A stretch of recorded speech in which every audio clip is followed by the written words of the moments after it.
దర్శకుడిగా మారిన తర్వాత కూడా మీ అబ్బాయికి మీరు తగినంత బ్రేక్ ఇవ్వగలిగారా మీ దృష్టిలో? జీరో. అపకారం చేశారా? బాధపడ్డారా ఎప్పుడైనా? చేయలేకపోయా. బట్ ఉపకారం చేయాలనే ప్రయత్నం నుంచి ఈల్డ్ అపకారం. ఎందుకంటే అతను హీరో అవుతాడనేది నాకు ఏ క్వశ్చన్ లేదు. వాల్డెన్లో మూవింగ్ డేల్ అని వైజాగ్లో షాప్ పెట్టాం. డిగ్రీ అయిపోయినాక అక్కడ యాక్టివిటీ కోసం పెట్టాను. అక్కడ అందరూ ఎంకరేజ్ చేశారు, నువ్వు అందంగా ఉంటావు, పొడుగ్గా ఉంటావు, నీ వాయిస్ బ్రహ్మాండం, ఘంటసాల తాళ్ళు అందరూ ఎంకరేజ్ చేశారు, దేశం అంతా ఎంకరేజ్ చేశారు. అట్లాగే క్యాప్టెన్ నాగార్జున సినిమా అక్కడ తీశాను నేను. నాగార్జున కూడా వచ్చాడు ఆ సినిమాలో. వాళ్ళిద్దరు క్లోజ్ ఫ్రెండ్స్, మా ఇంట్లోనే ఉండేవారు. నాగేశ్వర ఫ్యామిలీలంతా కూడా. నాగార్జున కూడా ఫ్యామిలీ చదువుకున్నప్పుడు కూడా మా ఇంట్లో ఇంజనీరింగ్ చదివాడు. దాంతో ఎంకరేజ్ చేయడం మొదలెట్టాడు. నాకు వచ్చిన ఉత్తరం ముక్క రాశాడు, నాది ఇది కోరిక, నాకు సినిమాలో యాక్ట్ చేయాలని ఉంది, అందరూ బాగున్నారంటున్నారు అన్నారు. ఇప్పుడు ఏం చేయాలి నేను? నాకు వచ్చిన థాట్ ఒకటే, ఏ రోజుల్లో సినిమా వాళ్ళంటే అసహించుకుంటారు, ఏ రోజుల్లో నాటకాల వాళ్ళంటే అసహించుకుంటారు, ఆ రోజుల్లో మా నాన్నగారు సినిమాలకు పంపించారు. ఏ పుట్లో ఏ పవన్ ఎవరు చెప్పలేము. ఇవాళ వాడు నేను యాక్ట్ చేయాలంటున్నాడు, ఏమో అని దీన్ని బట్టి వెంటనే యాక్సెప్ట్ చేశాను. బట్ అక్కడ దుర్బుద్ధి ఏంటంటే స్వార్థం ఒకటి అడ్డం వచ్చింది. మిగతా వాళ్ళు అయితే చెడగొడతారని మనమే తీద్దాం, బ్యానర్ ఉంది కదా మనకని మొదలెట్టేసి తీయటంలో కూడా ఇంకా దురాశ ఏంటంటే అక్కడ కత్తురంకకి వెళ్ళాడని సంజయ్ దత్ ఇద్దరు హీరోలు యాక్ట్ చేశారు. అవును, అన్ని క్యారెక్టర్స్ చేయగలడు ఈ హీరో అని చూపించడం కోసం 2 క్యారెక్టర్లు ఒకళ్ళు అని సినిమా తీసా. ఓవర్ బర్డెన్ వెయిట్ చేసా, కొంగిపోయి సూపర్ ఫ్లాప్ ఇచ్చా. ఆ ఫ్లాప్ తర్వాత మళ్ళీ అతనికి ఉపయోగపడే విధంగా నేనేం పడలా.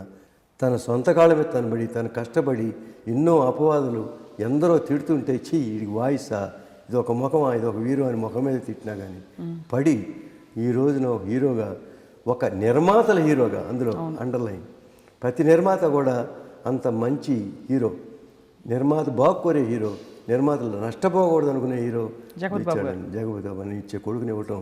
ఈ రోజున ఆ రోజున రాజేంద్ర ప్రసాద్ గారు అబ్బాయి జగపతి బాబు అన్నారు, హ్యాపీగా ఉన్నాను. ఈరోజు జగపతి బాబు ఫాదర్ రాజేంద్ర ప్రసాద్ అంటున్నారు, అది పుత్రోత్సాహం. అందుకన్నా ఏ తండ్రికి కావాల్సిన ఇంకోటి లేదు. అతను హీరో అవుతాడనేది నాకు ఏ క్వశ్చన్ లేదు. వాల్డెన్లో మూవింగ్ డేల్ అని వైజాగ్లో షాప్ పెట్టాం. డిగ్రీ అయిపోయినాక అక్కడ యాక్టివిటీ కోసం పెట్టాను.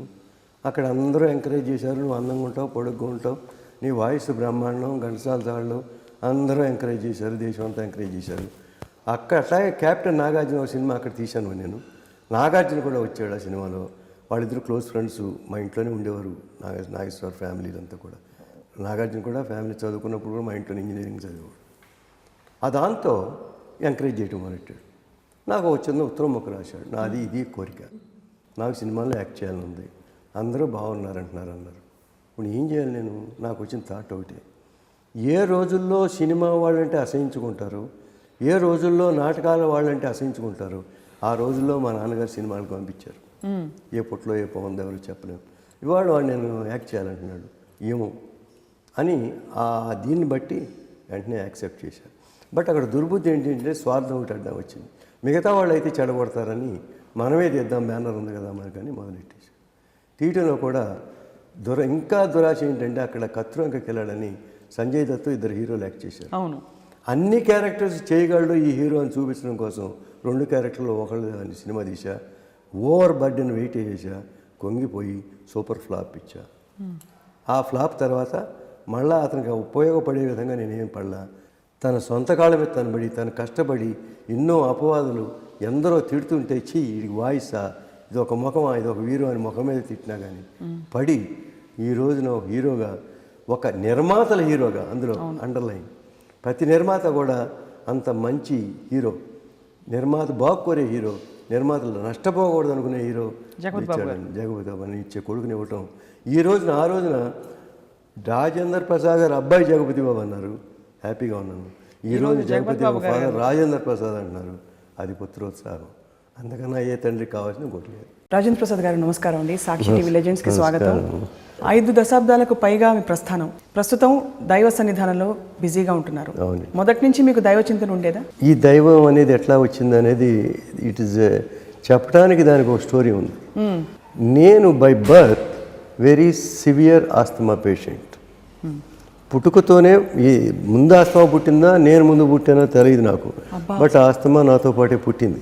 అప్పటి నుంచి అలవాటైంది ఏంటంటే ఎక్కడ ఏ రాయి కనపడినా, పాడుపడ్డ గుడి కనపడినా, మంచి గుడి కనపడినా రెండు చేతులు అయితే నమస్కారం పెట్టి వంగి, బస్సులో వెళ్తానో కూడా నమస్కారం పెట్టుకుంటూ ఆ రోజుల్లో బస్సులో వెళ్తుంటే ఎప్పటికైనా దేవుడా నాకు ఈ ఆస్తమా నుంచి కొద్ది రోజులన్నా నాకు ఇది ఇచ్చి ఆరోగ్యవంతుని చేయని ప్రతిరోజు కూడా ఏది కనపడినా భక్తుల్ని అప్పటి నుంచి స్టార్ట్ అయింది ఈ విధంగా. ఆ ఒక జబ్బుతో వచ్చిన భక్తి జీవితంలో ఒక భక్తికి అంకితం అయిపోయింది. బట్ అది ఆస్తమా చాలా విధాలుగా ఉపకారం చేసింది, అపకారం చేసింది. సఫర్ అయింది నేనే. బట్ ఈ దైవ సన్నిధానం కానీ దేవుడు కానీ, నేను అయ్యప్ప గుడికి 40 years నడిచెక్కి నడిచి దిగి ఐ కంప్లీటెడ్ 40 years. అట్లాగే కూడా నేను అన్నపూర్ణ 1958లో మొదలెట్టా. నేను 58లో యాక్ట్ చేయడానికి వెళ్ళా. యాక్ట్ చేయలేకపోయా, అవకాశం రాలా. యాక్ట్ చేయలేకపోవడం కాదు, అంటే మీరు ఆడిషన్ కూడా వెళ్ళలేదా సార్ ఇప్పుడు? అసలు ఏం, నేను ఐఎమ్ ఎన్ ఆర్టిస్ట్. బికాజ్ నేను పిఆర్ కాలేజీ కాకినాడ చదువుకున్నా. కాకినాడలో కాలేజీలో చాలా యాక్టివ్, అంటే అన్ని రకాల యాక్టివ్, అంటే ఎక్సెప్ట్ ఎడ్యుకేషన్ అన్నిట్లోనూ యాక్టివే.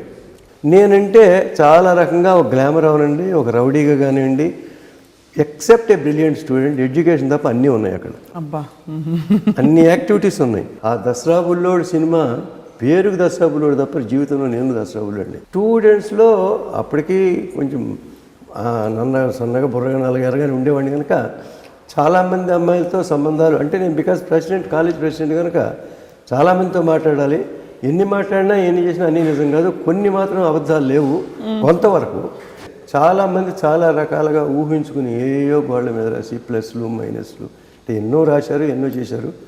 అందులో 99% అబద్ధమే. బట్ నిజం మాత్రం ఒకటి ఏంటంటే, నేను ఒక డిసెక్షన్ చేసి వస్తుంటే, జువాలజీ చేసి బైపీసీ, బీసీ, ఎంఐ బైపీసీ వస్తుంటే లేడీస్ వెయిటింగ్ రూమ్ ఉండేది, మా హాస్టల్కి వెళ్ళడానికి, వాళ్ళ హాస్టల్కి వెళ్ళడానికి. ఇక్కడికి వచ్చేటప్పటికి హెవీ రెయిన్, అంటే కదలటానికి వీల్లేదు. ఏ రోజుకి ఆ రోజు ఇద్దరమే మిగిలాం, ఇద్దరం ఆ రూమ్లో ఇరుక్కుపోవచ్చు. ఆ రోజే చిట్టపడి చినుకులు మొదలైపోయింది. మొదల కాల ఇది బెంగళూరు కబ్బన్ పార్క్లో మొదలైంది. దాదాపు కొంచెం చొరవ తీసుకుంది నిజం చెప్పాలంటే.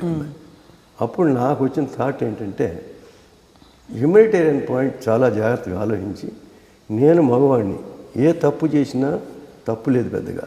ఒక స్త్రీ తప్పు చేస్తే జీవితాంతం ఆ కళంకం ఉండిపోతుంది. I try my level best to marry.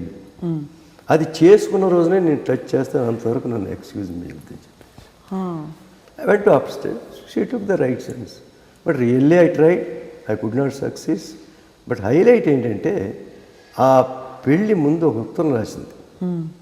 నా పెళ్ళి మా పక్కన తాళి కట్టేది మీరు అనుకున్నాను, ఇంకొకళ్ళు ఎవరో కడుతున్నారు, కనీసం వాళ్ళు కట్టేప్పుడు మీరు మధ్యలో ఉండి చూస్తే నేను సంతోషిస్తాను. సో యాక్చువల్గా అమ్మ అడిగినట్టే వెళ్ళాను, ఎవరికి తెలియకుండా చూశాను, వచ్చేసాను. మీకు మనసు పీకిందా సార్ తర్వాత అమ్మాయిని చేసుకోలేదు? లేదు, అట్లా కాదు. ఇట్ ఈస్ వెరీ హ్యాపీ, అంతటితోనే అయిపోయింది. But what happen, it's accidental. నేను ఒక పిక్చర్ తీసుకుంటే ఊటీలో దొడ్డబెట్టని, చాలా కోల్డ్ ప్లేస్, హయ్యెస్ట్ ప్లేస్ ఊటీలో. ఒక అమ్మాయి వస్తుంది, 2-3 అమ్మాయిలు పిల్లల్ని వేసుకుని వస్తాను. ఎవరు చూస్తే దగ్గరికి వచ్చింది. దగ్గరికి వచ్చి చూసి, షూటింగ్ చేస్తున్నారు మీరా అంది. నువ్వు రమ్మంటే నేను పలానా. I'm shocked. మేము ఢిల్లీలో ఉంటున్నాం, లాయర్ గారిని పెళ్లి చేసుకున్నాం, వీళ్ళంతా నా పిల్లలు అని చెప్పేటప్పటికి. సో ఎన్ని యాక్సిడెంట్స్ అంటే, ఆ రోజున కాలేజీలో అట్లా కలవటం, ఇక్కడ షూటింగ్లో ఇట్లా కలవటం. But still it is only memorable.